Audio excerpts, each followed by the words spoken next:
మొదటిసారి మాస్టర్ గారిని కలిసినప్పుడు వారు చెప్పినట్లు అసలు యథార్థం ఏమిటంటే మనకు రెండు జీవితాలు ఉన్నాయి. లోపల బయట రెండు ఉన్నాయి.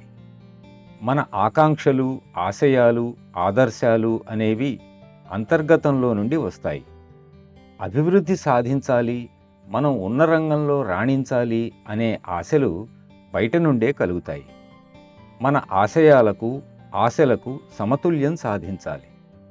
ఒకటి నా బయట ప్రాపంచిక జీవనానికి సంబంధించినది. ప్రాపంచిక విషయాలలో ఉన్నతి, ధన వస్తు కనక వాహనాల సేకరణలో విజయ సాధనకు సంబంధించినది.